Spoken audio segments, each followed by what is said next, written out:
I heard one colleague talk about the right, and I have to tell you, before I go through some things that I kind of jotted down and prepared for this, I would call myself one of the right.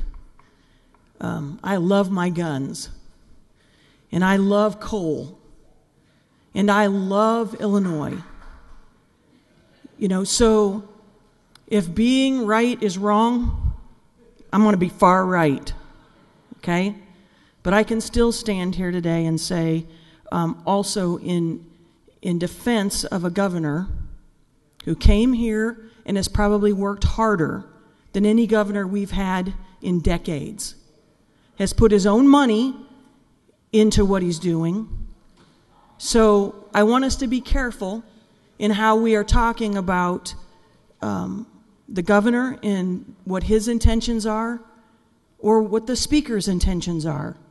But I do know this. As someone who's on the right, who's a fiscal conservative, we can't have vendors, mom and pop places, be asked to do services for the state of Illinois, telling them that we're going to pay them for what they do, and then after they perform those services say, whoops, we don't have the money to pay you, so we're not going to pay you, and we let them go into bankruptcy. So for all of my colleagues here who I do truly respect, who say this is about, this is going to hurt small businesses, I get it. I hate tax increases. Hate them. And it will hurt small business to do this. But I also think it hurts small business when you ask them to do business with the state and then we don't pay them. Now I'll tell you this. When I got elected to this seat, a lot of you know that I replaced Representative Mike Bost.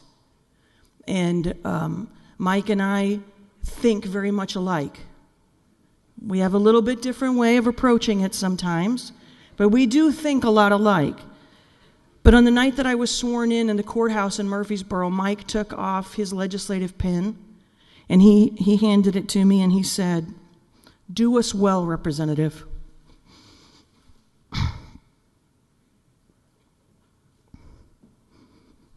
I believe Mike wasn't just talking about Republicans who sent me here twice.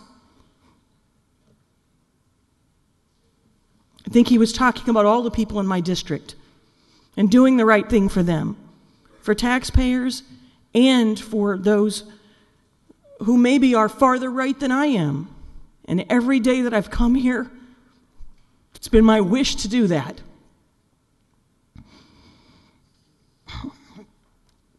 But I'll also tell you, many of you know my husband suffers from epilepsy.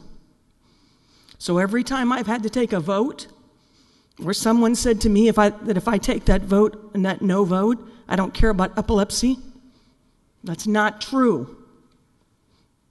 And every time I took a vote that didn't fund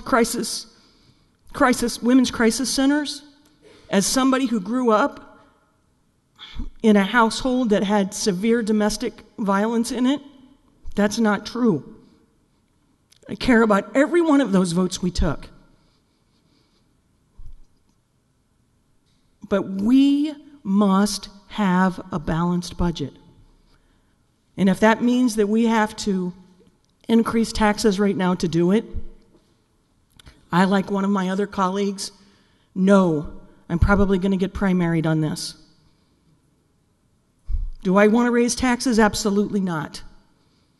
Do I think it's the right thing to do down the road? Absolutely not. But I want us to remember what we're doing here today. We're asking people to pay the bills for our bad behavior even before I came here. I don't have to own what was done before I came here, but I'm telling you, I have to own what's been done here for the last 3 years.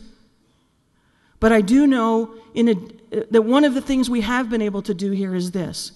Time after time after time, in just this past year, bill after bill after bill, to spend hundreds and hundreds and hundreds of millions of dollars that we don't have, were defeated. Continuing to bring those bills to the floor over and over and over again has to stop. please bring your remarks to a close? Thank you, Mr. Speaker. I hope when this is done, I'm going to vote for Senate Bill 6 and I'm going to vote for Senate Bill 9.